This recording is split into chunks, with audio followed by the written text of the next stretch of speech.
Ini adalah kisah penerbangan Transworld Airlines 553. Kita percaya bahwa peristiwa ini membuat kita dapat belajar banyak dari insiden yang bisa dibilang kurang diketahui halayak luas. Banyak praktek keselamatan yang akhirnya dilakukan saat ini dan berasal dari kecelakaan yang terjadi pada zaman dahulu.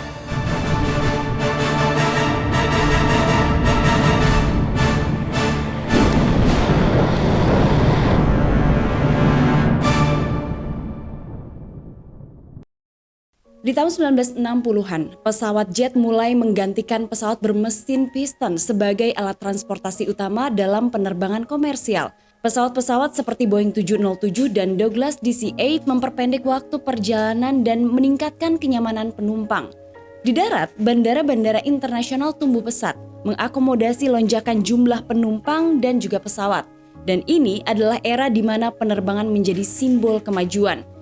Sementara itu di dunia penerbangan komersial, kehandalan dan kecanggihan adalah kunci utama dan nampaknya tidak ada yang memahami hal tersebut seperti McDonnell Douglas, perusahaan yang telah menjadi tonggak dalam sejarah penerbangan. Salah satu prestasi terbesar McDonnell Douglas adalah pesawat DC-8. Dengan desain yang inovatif dan teknologi yang canggih, pesawat ini telah membawa penumpang ke seluruh dunia dan keamanan serta kenyamanan yang tidak tertandingi.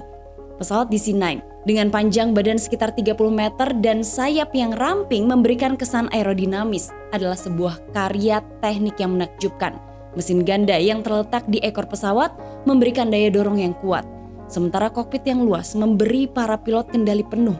Dengan kapasitas penumpang yang bisa mencapai puluhan orang, pesawat ini menjadi salah satu ikon dalam sejarah penerbangan komersial. Namun, siapa sangka sejarah mencatat beberapa tragedi penerbangan justru melibatkan jenis pesawat ini. Seperti pada penerbangan TWA 553 yang kemudian akan menjadi salah satu tragedi penerbangan yang melibatkan pesawat Douglas DC-9. Penerbangan 553 pada tanggal 9 Maret 1967 sedang menggunakan sebuah pesawat DC-9. Mereka akan terbang antara New York dengan Chicago dan pemberhentian di beberapa tempat, yaitu di Harrisburg, Petersburg, dan Dayton. Penerbangan dari New York ke tempat awal persinggahan normal hingga kemudian pesawat DC-9 itu mendarat di Pittsburgh dan penumpang dengan tujuan Pittsburgh turun sementara yang lainnya melanjutkan penerbangan. Ketika itu, di pesawat DC-9 diisi hanya 25 penumpang yang berangkat dari Pittsburgh menuju ke Dayton. Jet buatan pabrikan pesawat McDonnell Douglas ini lepas landas dari Pittsburgh pada pukul 11.25 siang waktu setempat. Dan jet itu meninggalkan Pittsburgh tanpa masalah apapun. Setelah pelayaran yang relatif singkat, waktu bagi jet DC-9 untuk mulai turun ke Dayton, Ohio tiba. Sementara itu, di tempat lain sebuah pesawat Beechcraft Baron 55 yang disewa untuk penerbangan bisnis sedang melakukan perjalanan dari Detroit ke Springfield, Ohio. Beechcraft itu terbang di bawah VFR atau aturan penerbangan visual yang berarti mereka akan menggunakan isyarat visual di darat. Beechcraft terbang cukup tenang, begitupun dengan komunikasi setelah pesawatnya lepas landas. Pilot pesawat kecil itu hanya menyampaikan bahwa ia sedang terbang di atas awan dan kemudian mulai meninggalkan frekuensi Detroit. Pilot Beechcraft kemudian membuat panggilan radio ke perusahaan Springfield Aviation untuk memberitahu mereka bahwa pesawat kecil itu akan segera mulai turun. Di titik ini semuanya nampak normal. Beechcraft perlahan-lahan terbang ke selatan saat DC-9 milik TWA 553 sedang mendekati area terminal Dayton. Wilayah udara itu segera dibersihkan, sementara penerbangan DC-9 segera dialihkan oleh Pusat Kontrol Lalu Lintas Udara Indianapolis ke Pusat Kendali Radar Dayton. Mereka ingin pesawat tersebut terbang langsung ILS. Penerbangan 553 sampai pada ketinggian 3.000 kaki. Saat petugas menara kontrol menjalankan tugasnya, kemudian petugas ini memperhatikan ada sesuatu yang benar-benar tidak ia harapkan, di mana radar yang ada di hadapan petugas menara kontrol menunjukkan adanya objek lain di dekat penerbangan TWA 553. Nah, pengontrol itu tidak tahu bahwa ada sebuah pesawat Beechcraft yang sedang menuju ke selatan dari Detroit. Dan petugas menara kontrol itu tidak benar-benar tahu siapa yang ada di sekitar penerbangan DC-9. Petugas menara kontrol saat itu tidak tahu bahwa ada sebuah pesawat Beechcraft yang menuju ke selatan dari Detroit, dan petugas menara kontrol itu tidak benar-benar tahu siapa yang ada di sekitar jet DC-9 itu. Namun petugas menara kontrol itu segera mengeluarkan peringatan kepada pilot penerbangan TWA 553 dengan kalimat TWA 553 traffic pada pukul 12.30 sekitar 1 mil menuju selatan dan bergerak lambat. Jadi sampai di titik itu tidak ada satu orang pun dari ketiga pihak yang menyadari bahwa ada pesawat yang saling mendekat. Pilot penerbangan TWA 553 baru saja merespon dengan menyebut kata Roger, kemudian pengontrol lalu lintas udara melihat di layar radarnya dan mendapati 2 titik di layarnya itu semakin lama semakin dekat dan terus mendekat selama kurang lebih 14 detik. Kemudian petugas menara kontrol melihat justru titik di layar radarnya itu mulai bergabung, kemudian menghilang. Faktanya pada saat petugas menara kontrol saat itu melihat 2 titik bergabung di layar radarnya, nyatanya pada saat itu 2 pesawat baru saja bertabrakan di langit Ohio.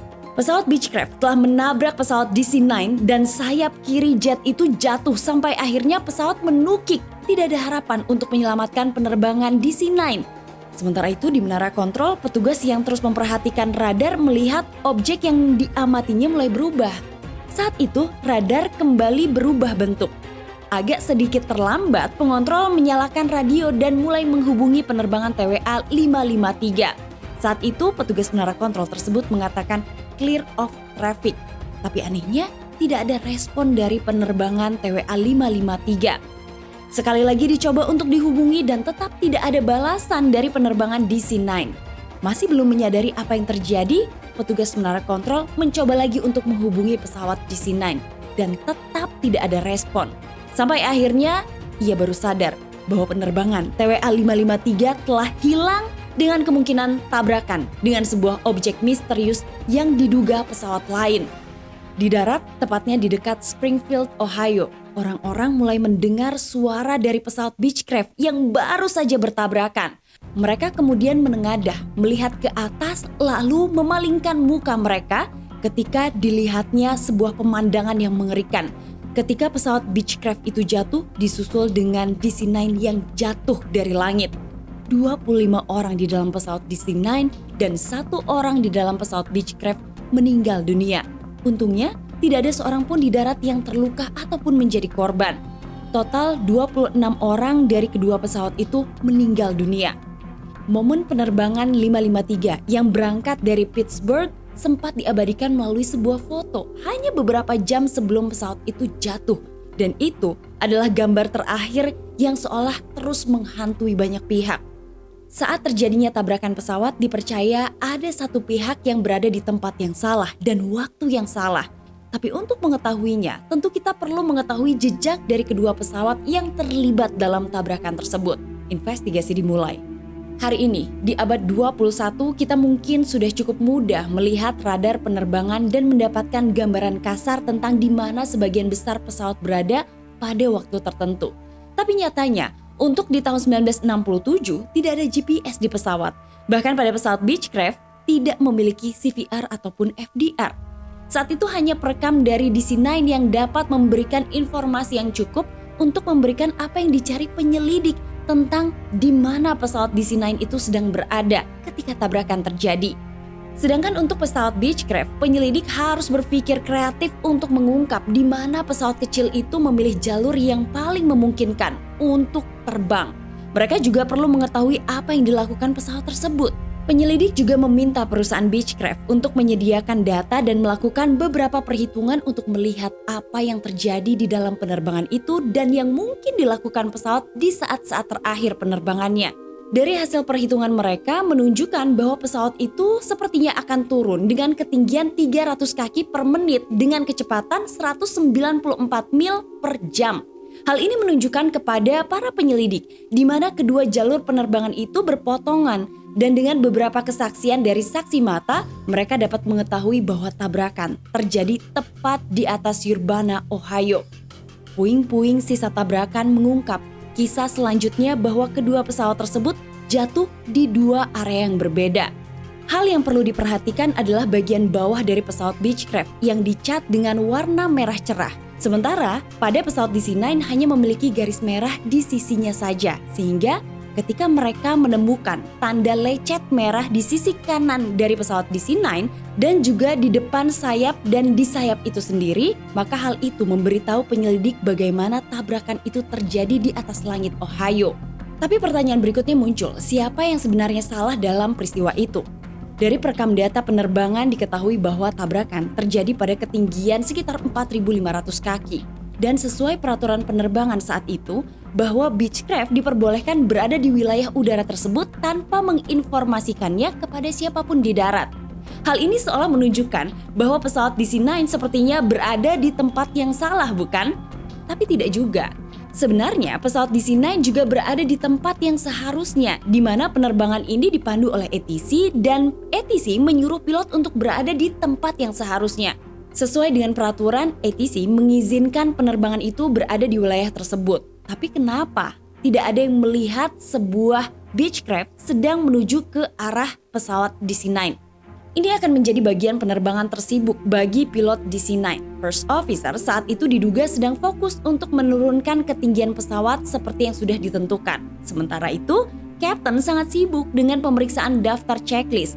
Ia mungkin bahkan tidak melihat ke jendela dan malah mungkin Captain sedang melihat daftar checklist dan instrumen. Hal itulah yang kemudian menjelaskan kenapa pilot DC-9 tidak melihat adanya pesawat Beechcraft. Kesaksian datang dari petugas menara kontrol yang mengatakan bahwa dia memang melihat pesawat Beechcraft di radar tepat sebelum tabrakan terjadi. Ia juga memperingatkan pilot dari pesawat DC-9 tentang pesawat kecil itu. Tapi pesawat Beechcraft itu terlambat terlihat di cakupan radar area milik ATC. Karena radar sangat lemah sehingga pesawat kecil seperti Beechcraft bahkan mungkin tidak muncul di radar di waktu yang tepat. Apalagi pengontrol hanya diminta untuk memberikan vektor alternatif untuk menghindari Beechcraft hanya jika pilot dari pesawat DC-9 telah meminta untuk melakukan manuver atau dalam upaya mengelak. Dalam tragedi penerbangan TWA 553 saat itu pilot DC-9 tidak melakukannya. Namun sebenarnya meskipun pilot telah memintanya, tidak ada cukup waktu bagi mereka untuk melakukan manuver tersebut karena hanya ada waktu beberapa detik saja untuk bertindak. Ternyata pada saat diperiksa ada aturan yang tidak sesuai. Diketahui ketika sebuah pesawat berjarak 30 mil dari bandara tujuan dan berada di bawah ketinggian 10.000 kaki, maka kecepatan pesawat itu tidak boleh melebihi 250 knots. Namun pada kenyataannya ketika TWA 553 ini berjarak sekitar 30 mil dari bandara tujuannya, ternyata pesawat itu sedang terbang dengan kecepatan 323 knots, sehingga menyulitkan kru untuk terbang dan melihat serta menghindari pesawat Beechcraft. Tapi tentu saja pertanyaan berikutnya adalah apakah pesawat Beechcraft tersebut terlihat oleh kru dari pesawat DC-9? Nah, sebenarnya pada pukul 11.52 menit 50 detik hingga pukul 11.53 menit 35 detik, Beechcraft tersebut akan terlihat oleh Captain DC-9 di kaca depan tengah pesawat, tetapi tidak dengan First Officer. Nah, diketahui pesawat Beechcraft akan tertutup oleh shield kaca depan dari DC-9. Pemandangan itu juga bisa dilihat oleh Beechcraft sebenarnya. Tapi kenapa kenyataannya tabrakan itu terjadi? Nah, sebenarnya menurut penyelidikan, Captain yang berada di kursi sebelah kiri seharusnya bisa melihat kedatangan dari pesawat Beechcraft. Namun nyatanya Captain saat itu sedang sibuk memeriksa daftar checklist dan First Officer tidak bisa melihat kedatangan dari pesawat Beechcraft karena terhalang oleh sang Captain dan ia sedang sibuk untuk mengatur penurunan ketinggian pesawat. Dalam kasus ini hanya ada sedikit waktu untuk menghindar jika Beechcraft berada di bawah kendali ATC atau setidaknya dipandu oleh ATC, maka kecelakaan ini dapat dihindari. Tetapi pada saat itu mereka berpikir bahwa hal itu tidak mungkin dilakukan. Nah, hal itu tentu mengejutkan banyak pihak. Namun, ada kutipan dari laporan yang menyebutkan persyaratan apapun agar semua pesawat yang beroperasi di area terminal bandara melakukan kontak radio dengan fasilitas pengendali akan menimbulkan kelebihan beban frekuensi radio yang sangat besar, sehingga memerlukan tambahan tenaga ATC untuk melaksanakan komunikasi tersebut. Khawatir mengenai kekacauan radar yang akan disebabkan oleh semua pesawat di sekitar bandara yang mempunyai transponder, karena hal ini akan memenuhi layar pengontrol dengan terlalu banyaknya informasi. Sepertinya otoritas bandara berpikir hal ini akan mengakibatkan pengontrol memilih untuk mematikan transponder detailnya atau pilot sendiri yang justru mematikan transpondernya. Apalagi pada saat itu belum banyak bandara yang mampu menampilkan informasi transponder. Sehingga jika hal itu terjadi, mereka perlu merombak banyak infrastruktur penerbangan di bandara pada saat itu. Semua yang mereka khawatirkan akan menyebabkan penundaan besar pada lalu lintas udara Amerika Serikat dan memberikan tekanan yang tidak semestinya. Hal itu yang diduga menjadi ketakutan terbesar bagi para petugas menara kontrol. Namun seperti yang ditunjukkan oleh penerbangan 553, ini adalah perubahan yang harus mereka lakukan. Jika tidak, kecelakaan seperti penerbangan 553 akan terus terjadi dan terjadi lagi. Nah, mungkin masih banyak yang bertanya, jika pilot penerbangan DC-9 bisa melihat keberadaan Beechcraft, lantas bagaimana dengan pesawat Beechcraft itu sendiri? Sebenarnya, pilot pesawat Beechcraft saat itu kemungkinan tidak bisa melihat keberadaan pesawat DC-9 karena pada saat itu pesawatnya sedang terbang lurus. Dan pada kenyataannya pesawat Beechcraft itu tidak dilengkapi dengan transponder. Nah, sebenarnya sampai saat ini tidak semua pesawat dilengkapi atau memiliki transponder. Dan jika pesawat-pesawat itu berada di dekat bandara besar atau bahkan bandara yang agak besar, pilotnya diharuskan berada di dalam kontak dengan ATC. Setelah tragedi yang dialami oleh TWA 553, kita sama-sama mengetahui bahwa saat ini dunia penerbangan jauh lebih aman. Itulah informasi dari channel Tamara Delf yang membahas tabrakan antara dua pesawat, yaitu TWA 553 dengan sebuah pesawat Beechcraft. Semoga informasi ini menambah wawasan kita semua dan bermanfaat untuk kita semua. Sampai ketemu lagi. Assalamualaikum warahmatullahi wabarakatuh.